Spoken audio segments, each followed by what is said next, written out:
I am excited to introduce a real-life friend here. Allie is absolutely amazing. She is a marketer and a marketing consultant who's focused on helping small business really grow on social media, but specifically on paid traffic. And that's what we're talking about today in the paid traffic room. She is a winner of the 2 Comma Club Award, which is awesome. But fun fact about Allie is she recently bought a farm in Louisville, Kentucky. Like, raise your hand if that's like a life goal of yours, is to buy a farm. Doesn't that sound amazing? So definitely make sure to talk to her afterwards. We're gonna have a great presentation. We also will have some Q&A if we have time for it. Ladies and gentlemen, please put your hands together for Allie Bloyd. Hello, everyone. I am Allie Bloyd, and I'm so excited to be here. I also spoke in 2020.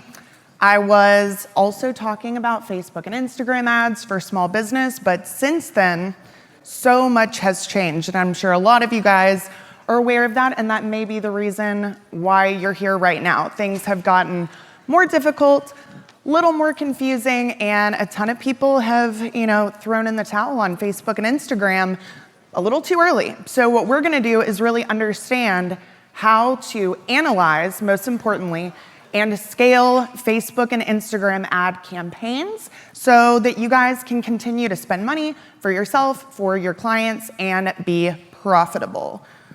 Brian, do you have my clicker set up here?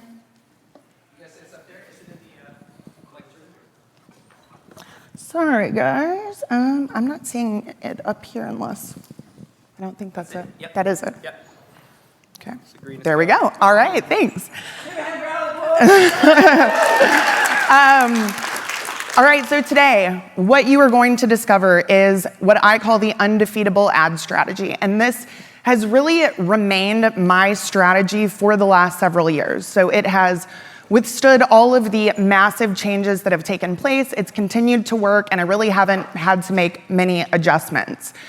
We're also going to talk about how to get that data that you need, because that is one of the biggest issues right now with running ads, is that the data is not there, or maybe you believe it's not there, but you just don't know how to find it. You don't know how to make sure that it is accurate. We're also going to talk about testing. Testing is one thing that I see people really struggling with. They don't understand how significant those initial testing campaigns actually are. If you don't structure these the right way, you could be killing your campaigns before they even start, which is no fun, and it wastes a lot of money. We're also going to talk about the metrics that you want to be focused on so that you can ensure that what you're looking at is in fact accurate, grow your warm audiences, and continue to run profitable ads. And then we're also going to talk about the best ways post iOS 14 that you want to scale those winning campaigns so that there is no limit to the amount of money or results that you can produce from your Facebook and Instagram ads. So for those of you who don't know me, I am Allie Bloyd, and I have always worked with local businesses, small businesses, and also other marketers who serve that same group of business owners. And I have really just found nothing better than Facebook and Instagram ads to help my clients and my students make that possible. So I am also a 2 Comma Club Award winner, like Brian said. I am an author. I write poetry. I am a mom and a wife, and I did just buy a farm, and I'm really excited about it. So enough about me. Let's get to the heart of a lot of the problems that are going on in Facebook and Instagram ads right now. So have you heard in the last 12 months anyone say, Facebook ads don't work anymore, or it's too hard to get results with Facebook ads? It's just not the right place for my business anymore. You might have even been the person who said that, and that's understandable because there are a lot of challenges that are new. However, these platforms will continue to change. They are not going to stay the same. So you really have to understand that change is just a part of the process. And most importantly, if you structure these campaigns the right way, if you really understand what it is you should be doing and looking for, it's not really going to matter what changes are made, because these all focus on the fundamentals at the end of the day. So Facebook ads are still incredibly profitable, but one of the biggest issues is the iOS 14 privacy updates that blocked a lot of the browser tracking. So if you've previously only relied on browser tracking to get the data and the conversions from your ads, probably not seeing amazing results. And because of that, your pixel is not getting smarter. It's not gaining those really important conversions that it needs to be able to help you find the right buyers for your product or service. So some of these things only need to be done once, but if you do them and you do them the right way, you don't really have to go back and do that again. So this strategy, like I mentioned, I have been using since I really began running Facebook ads in 2015. And I never created the strategy to do what it's done, which is really withstand any of those platform changes, privacy updates. I just thought it made sense from a marketing perspective and really how people buy, what it is they're looking for, how to introduce a new product or service to a consumer. And this is something that we call the AB3 method. This is going to focus on 3 different levels of ads. So we've got level 1, which is primarily cold traffic. And this is really designed to educate, not sell.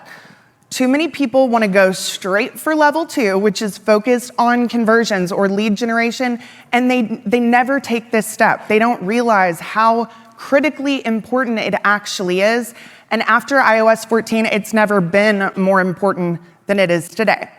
Level 2 is going to focus on converting those potentially hot prospects into buyers or leads or appointments, whatever it is that you are looking to see from your ads. And then level 3 is where we really want to maximize the value of everything we've done so far by getting additional conversions from anyone who did not take action at levels 1 or 2.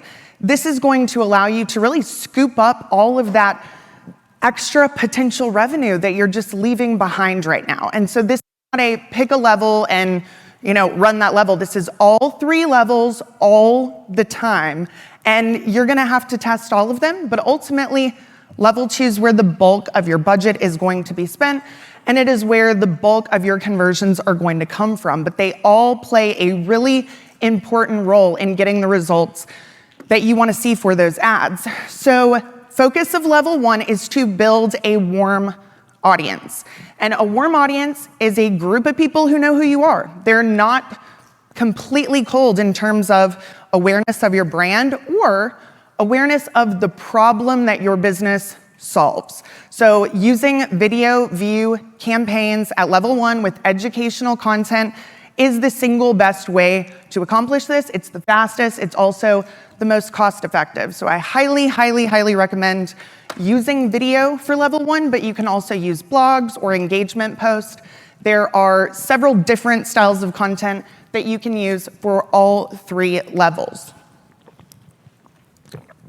So level 2, this is going to be a conversions campaign, a lead generation campaign, maybe it's a messages campaign, but you are tracking the cost per lead, cost per schedule, or cost per conversion from these ads. And again, I said most of your budget is spent here. It's usually about 60 to 80% of that budget on level 2.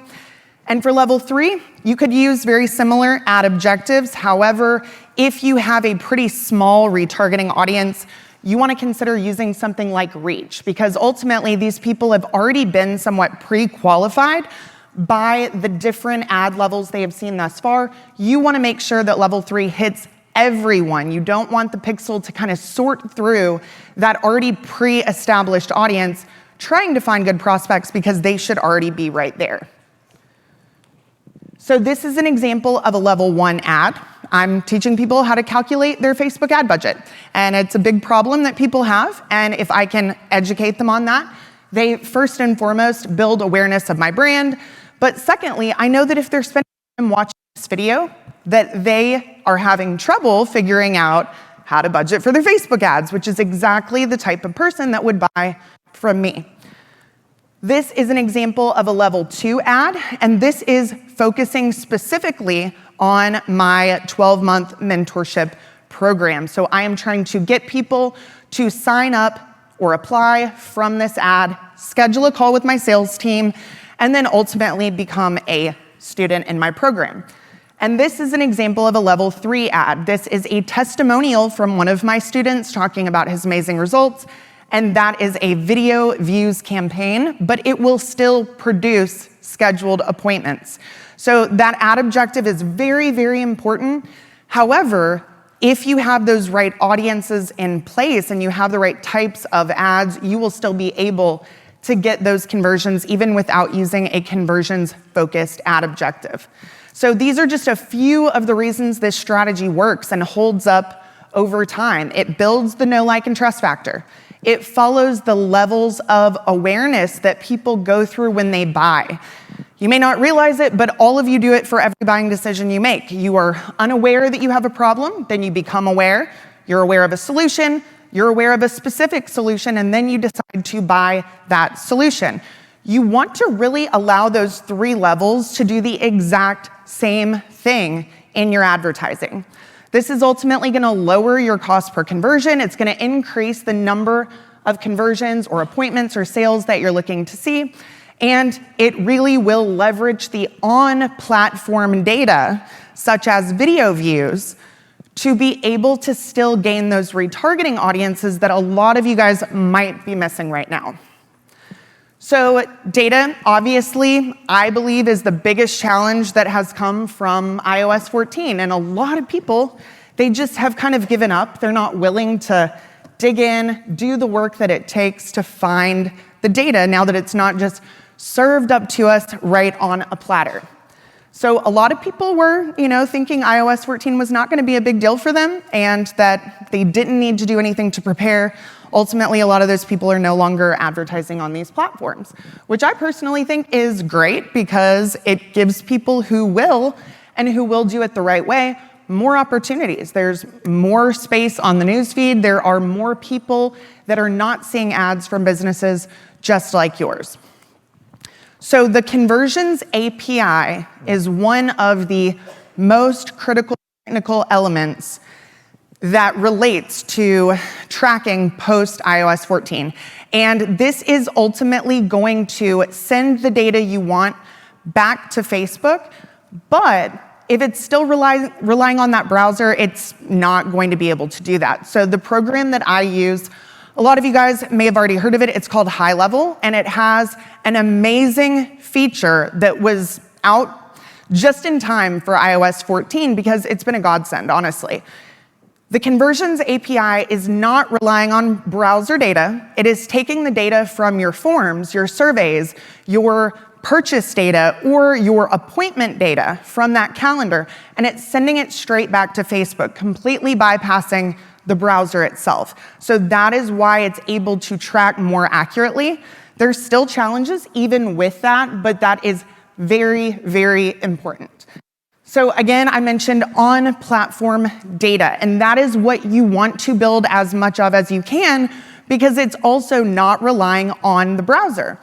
You can build a tremendous amount of information and a very large, warm audience from this type of campaign, especially if the content that you're producing is relevant and it's good, it's hooking people in. So being able to retarget those video view audiences on specific video ads allows all of this to become a lot easier. But we never really just want to rely on one thing. We want to have as many of these features in our strategy as possible. So staying on platform, again, lead generation campaigns. So a lot of people have this negative connotation with lead gen campaigns. They think it's lower quality leads, etc. But the truth is, if it's a lower quality lead, it either means that your audiences aren't working very well or that you're not following up very well.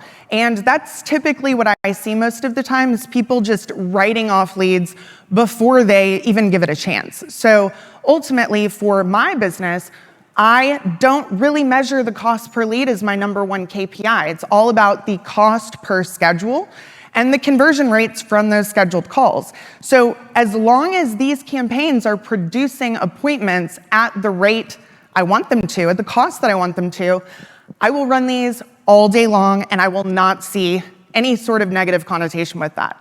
So one thing to be said about these is you must use text messaging with these campaigns. Two-way text messaging is ideal. This is what makes these work so much better because it does not rely on that email address that's autofilled, which often is just incorrect. And we also want to verify this data outside of Facebook. This is not something that we can rely on to be 100% accurate anymore, unfortunately, but that just means you need to take a more active role in digging for your data and actually looking at that. There is not a single thing that's more important than knowing where your sales and your conversions are coming from. This is another strategy that we use, texting a keyword. So this is great because you can have different keywords for lots of different things, lots of different types of advertising or types of campaigns. It's going to allow you to track where those people are coming from because you know that keyword that they texted. Call tracking is another one. Anybody that is getting inbound calls to their business, this is crucial, but again, different phone numbers for different types of advertising, for different types of campaigns. If you are getting those calls inbound to those numbers, then you're gonna be able to track them back, and it makes things a lot easier. And then also, very important that you're tracking all of this in a CRM. I have really been blown away by the number of business owners who do not use a CRM on a daily basis for every single thing. And if you aren't able to do that, you're gonna miss out on so much valuable data, not just on where your leads are coming from, but where your best leads are coming from. And then building quality lists. Building lists has always been important. Another thing that people like to push off to the side and not really focus on. But the better your first-party data is, the better your list is, the better all of this will work. And you can build great lists pretty quickly and cost-effective. You just have to do it, and then you have to keep building from there. So my best audiences consistently have been those that are lookalike audiences based on my first-party data. I don't have to rely on interest-based targeting to know that these are the right types of people. I have the data of my own to back it up. So just to summarize, these are the things you need to do to really track your data and verify that it's accurate post iOS 14 and in 2022 and likely in the foreseeable future. So building the warm audiences on platform, using the conversions API, using on-platform destinations when possible, especially at the beginning of your campaigns, and we'll talk about that in a second, and UTM parameters. This is another one people skip over. It's very, very simple, very, very easy, really important. So as I mentioned before, if you are not structuring your test campaigns the right way, you are probably going to hurt those ads before they have a chance to shine. And then you're never going to be able to scale those campaigns because they're unfortunately not working to begin with. So these are some of the things that people are doing in their testing campaigns that are really stifling those results or killing them altogether. Using things like dynamic creative and personalized text. So I don't ever like to do that because you want to be in full control over all the variables of your testing campaign. Do not leave it up to them, and it's also really hard to find the winners. If you can't find the winners from your test, you really haven't accomplished very much, and so you need to be in control of that. As I mentioned before, don't rely only on audience targeting based on behaviors or interest. Use that first-party data. And we want to have one ad per ad set. This is something that I see this issue over and over and over again. One ad per ad set. You want to test as much as you possibly can in your first campaign. Do not drag it on. Don't let it take forever. Go ahead, suck it up, spend the money on your testing campaigns that you need to spend so you can find the winners and the losers. You're gonna find a lot of losers, and that's part of it. It's a numbers game. So make sure that you are testing audiences individually. Do not bundle unproven audiences together. Don't have 5 lookalike audiences in there, all from different sources, if you have not tested those on their own first, because if it works, you want to be able to say, that's why it worked, because of that audience. If you have too many bundled together, you're not going to know what the actual cause was of the success or the failure. We also want to make sure that we are not setting our daily budget too low. If you don't necessarily know what stats you're looking for, you haven't run your KPIs, first, I'd encourage you to do that. I have a free KPI metrics calculator workbook. You guys can go to allibloyd.com/KPI. If you don't know those things, you've got to figure it out, because this is not a one-size-fits-all. You need to know your own data for your cost per lead, your cost per schedule, your cost per acquisition, your customer lifetime value, your average order value. All of those details and more are critical to you understanding, is this actually working or not? You can't base that off of someone else's numbers if you want it to be accurate and realistic. And you also can't cut off your campaigns too quickly. We used to be able to do this a little bit faster in the past. You need to just be patient during that testing period and know that what you're doing is extremely valuable. You're going to find the exact ad sets and audiences and copy and creative that you want to find for that next phase of scaling, but only if you build this out in its entirety. So one campaign, we're going to have multiple ad sets in that campaign. I'm going to have at least 2 pieces of creative and at least 2 pieces of copy that I am going to mix and match. So every single ad has a 1A and a 1B, 2A and a 2B, 3A and a 3B. I want to make sure that if something succeeds, I know exactly why it did. And then verifying that early on. So you need to wait at least 7 days, really, before you make any changes. You can go ahead and shut some things off if they're clearly not producing results, but this is what you have to do to make sure that that is, in fact, accurate. You've got to verify where your conversions so far have come from, because they will not update on Ads Manager very quickly. And that's another reason it's really great to start with a lead gen campaign if possible, because that data is immediate and it is accurate. And again, not the most important number you're looking for, but you will get feedback quicker. And then if those work, you know that the ads were fine. If you switch it to a conversions campaign and it doesn't work, then you know it's probably your landing page. It's probably your event with your pixel. There are different things that that's going to be able to tell you. And want every single ad set to have at least enough budget to get 1 conversion a day. If you don't know what your cost per conversion is going to be, give it more than you think you're going to need.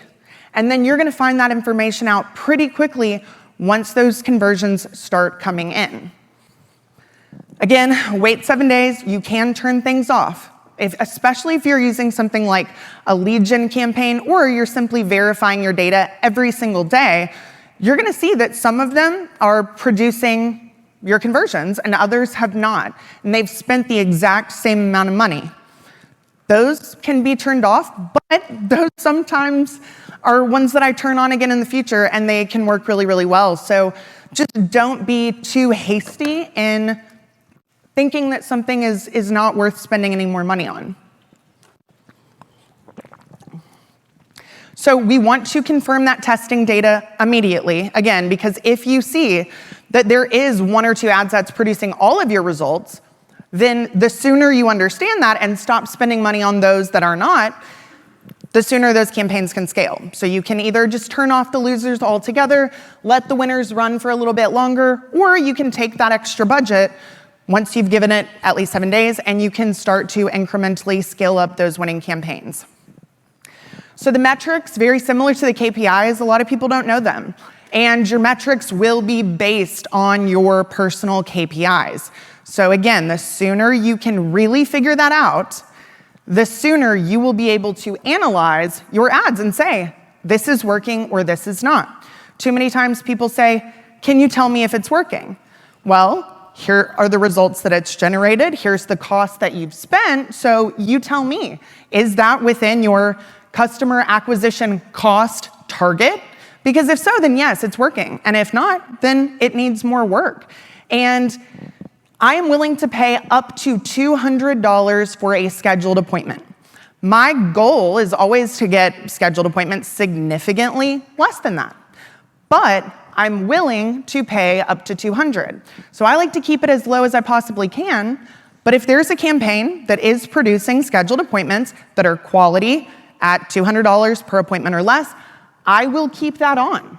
Sometimes I'll switch it out just because I want, something fresh, but that is a successful campaign, and the longer I can keep that running, the more profitable I'm gonna be, because I know what my numbers are. And I know that I can afford to spend whatever I want to spend as long as I'm hitting those numbers, and I'm going to make a lot more than I'm spending. So there are a couple of different metrics you're looking at for these different ad levels. If you're using something like an engagement post or an engagement ad, about 8 cents or less cost per engagement is what you are looking for. If you are running a video ad, which again is my personal favorite, then you are looking for 5 cent or less through play, cost per through play. So that is going to be, kind of the higher end. I like to see 1 cent or 2 cent per through play, which is a 15-second view. And that's pretty cheap for someone watching a video ad for 15 seconds. So the click-through rate is the other metric that people really need to focus on outside of their individual KPIs.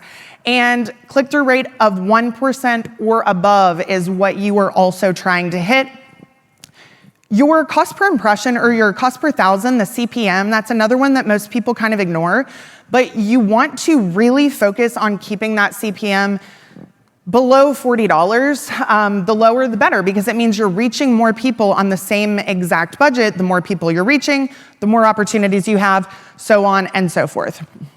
So on level 2, again, very KPI based. So what is a great cost per schedule for me may not be for you, because we're gonna have different sales conversion rates. We're going to have different average order values. There are differences in the back end of our business that will determine who can afford to pay more for those new customers.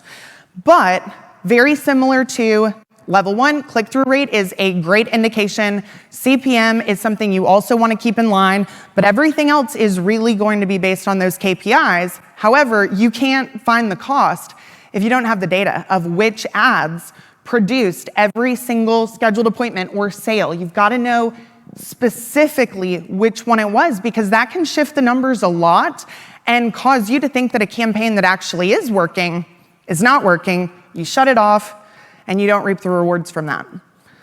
And then level 3, again, very similar to what you're looking for at level 2. The objectives are going to be a little bit different, but you're still looking for those sales, those schedules, whatever that core outcome is that you are looking for from your ads. The other thing that you really want to make sure you understand is, if this is their first step or their first purchase, how much are they actually spending with you long term? Because too many people assume that that first connection should pay for everything. If you're a recurring revenue business, then no, you have to be willing to be patient for that consumer to maximize their lifetime value with your business. But if you know your numbers, you're gonna know that. You're gonna feel more empowered to make these decisions. And now we find that winning campaign. What happens next? Well, there's a couple of ways that you can scale your ads without totally tanking your results, and they're really not that difficult. Most people, unfortunately, never even really get to the stage where they need to scale their ads. They stay in that testing stage for a long time, maybe without even realizing it, because they're not able to either crack the code or they just don't know their numbers, so they're scared. But you can do this pretty simply. If you find something that's winning, you can do incremental budget increases. So every couple of days, add $50 to the budget. You don't want anything that's too drastic, and you do not want to touch the ad itself. Outside of the budget, don't touch a single other thing. CBO campaigns are also great once testing has been done. So another big mistake I see, people jump into CBO campaigns, they don't have anything that's been proven yet, not their audiences, their copy, or their creative, or even their offer sometimes, and then it's not working for them, and they don't really know why. CBO is only going to be utilized for proven audiences, proven offers, proven copy and creative. But once you get there, it will do a better job of distributing your budget on a daily basis based on which of those ads are performing best on any given day. You also can just duplicate those ad sets and test new audiences. Send the same ad to a lot of different audiences. You can spend several $100s per day on each one without really any type of issue with the lowering of your results that you're looking for. And then this is a very exciting thing that I would take a picture of because this website's awesome. It's called Lead Enforce. This is something that will help you find great new audiences. This will allow you to take a Facebook group URL. It will let you take a Facebook page URL, an Instagram account, and create custom audiences based on people who engage or follow those brands. And then you can create your lookalike audiences based on those. So this is a paid program. You have to be willing to spend money if you want to be able to use that, but it's very, very worth it. And then the next option would be scaling your ads horizontally with different offers to similar audiences, but you can also test on the back end with different upsells, one-time offers, something to increase the customer lifetime value or to significantly increase your conversion rates. So this is an example of that. On the left side is my high-level masterclass. So that's teaching people how to use high-level and really say, is this the best fit for your business? It's, does a lot. Let's make sure it's a good fit, and here's how to use it. On the right is my local lead generation masterclass for local business owners or marketers who serve local businesses to teach them the fundamentals of how all of this works. And they are very much identical on the back end. Some of the sales pages are exactly the same in terms of design. They're replicas of each other, so to speak. But they are two different offers that do the exact same thing, but they appeal to two different audiences of mine for two different reasons. I do not have to turn off one of them when I turn off the other. I can keep one on that's doing really, really well, or I can scale one of them up and not scale the other one up. They're completely disconnected, but they are both producing their own unique results that are turning into paying customers at a really high rate. So I can add another masterclass to this collection. I could add another one after that. They are going to appeal to different people, but on the back end, it's taking them through the exact same path, although their upsells and their one-time offers are going to be different once someone actually goes through it. But the great thing is, I'm not just testing one of these and saying, okay, I guess the results are what the results are. I'm testing another very related offer directly against one another. One of them has an average order value on the front end 3 times higher than the other. It also has a take rate on the one-time offer at about 30% higher than the other. So if I had not tested these two offers against one another, I would have never known that. I would have been complacent with the results of the initial campaign, even though it was doing really well. It was profitable from day one. But you never know until you have something to compare it to. So a couple of things that you guys really need to focus on moving forward to be able to take advantage of this amazing advertising platform without killing your budget, without struggling on a daily basis, without really even putting that much time into it on a daily basis once you get it dialed in. So on the front end, yes, there's a good amount of work involved. You got to be willing to do it. You got to go through the fire to get to the glory, as they say. So once that happens, though, it's pretty laid back, and you really want to get to that point where you barely have to look at Ads Manager. You barely have to look at some of these things because you know they're working consistently day in and day out. You know what they're producing for your business. You're excited to spend more money because I'm like, yes, let me spend more money because I know every single dollar that goes in has got a return on the back end that's making me a lot more. So you want to make sure this is a strategy. Please take those 3 levels of ads, put them into practice. Do not assume that you don't need one. I promise you, you do. And really decide that attribution is the most important thing. And if you're not willing to do the work when it comes to attribution, you shouldn't be running ads on these platforms because you're going to waste a lot of money if you don't do that. Seek out the tools that can help you with tracking. There are a couple different options out there. I already mentioned the one I use. Hyros is another platform. You could even use Google Analytics if you wanted to. It's more technical setup, but it is still going to give you the data you're looking for, and it's still going to allow you to have that information you would not otherwise have from Ads Manager. KPIs, I've mentioned several times. It is, again, important. I'll say it as many times as I need to because some of you will not do anything about it unless I really harp on it, unfortunately. And you also want to make sure that you're not cutting corners on your testing because testing was always important, but it's even more important now because you don't want to waste your hard-earned money or the marketing budget that you have been assigned to distribute. You want to make sure you're managing that money well and producing the best possible results for that business that you are running ads for. And then finally, just deciding which of those scaling models work best for your business or your offer, or maybe it's the budget that you have to spend. One of those is going to be a better fit for you. So really, this is kind of the overview, I would say, in terms of if you do these things, you're gonna be able to run profitable ads, but I didn't include anything in here that I think is not necessary. So really take this, try and implement these things, and I think you're gonna be very, very pleased with what you see. So if you want to get a copy of my slides so that you can take that, go back through it, once you're back home to really kind of use it as a checklist in terms of what you are going to now focus on with your ads, then you can just text SMMW to 502-385-3752. And I'm also going to give you guys a free training on ad tracking. So I hope you all enjoyed it. I don't have anything else today. So if you guys have questions, then you're welcome to ask. Give Allie a hand, everybody. Give Allie a hand. If you have a question, if you could go to the microphones right there. There's a microphone over there, and there's a microphone over there. We have about 5 minutes or so for some questions. So feel free to line up at the mic and ask your question. Go ahead. Wow, that was a lot of information. Thank you for sharing. That's what the slides are for. Yeah. Have you found that certain ad formats work better at different stages of the funnel, from awareness through conversion? So, I don't know that it's at different stages, but I have definitely found some that work better than others.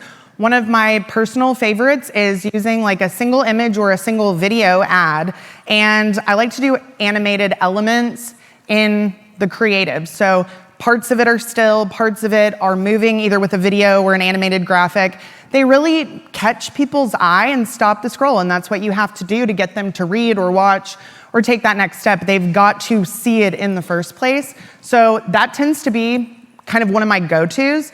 I've done carousels and different things like that for different ads for different businesses. It really kind of depends. More product-based businesses, I'll do more slideshows or carousels, but so much of what I focus on overall is related to service-based businesses, so that's probably the smallest piece of what I do on a regular basis. But I do encourage everyone to try the animated elements in the image. They really, really do a good job, and it's so easy. Just use Canva. It's pretty simple. I think I have a video on YouTube about how to do it if you need extra help, but that would be the format I would try. And then just testing long copy versus short copy.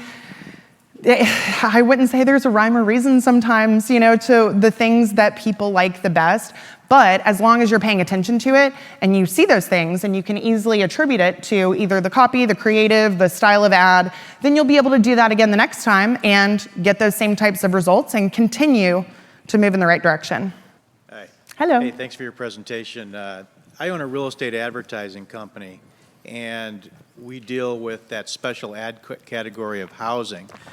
So we're kind of focused on creating custom audiences from our customer base. But do you have any tips on dealing with those different special audience categories that eliminate your ability to target, basically? Yeah, I think level one is what it needs. And again, it's even before the special ad category came out, I was already doing that. But if you can build the on-platform audiences, you're not going to have any targeting to send those ads to, and that's fine. the content needs to be so related to the ideal customer you're looking for, such as, if you're trying to help veterans buy homes and, you're talking about loans that veterans can get approved for. If you're not a veteran or you don't know a veteran well, you're probably not going to be interested in that video, which is exactly what you want. You want the people who would be a good fit to watch it, the people who would not be a good fit to not watch it, so you can then retarget those views directly and build lookalike audiences off of those video views.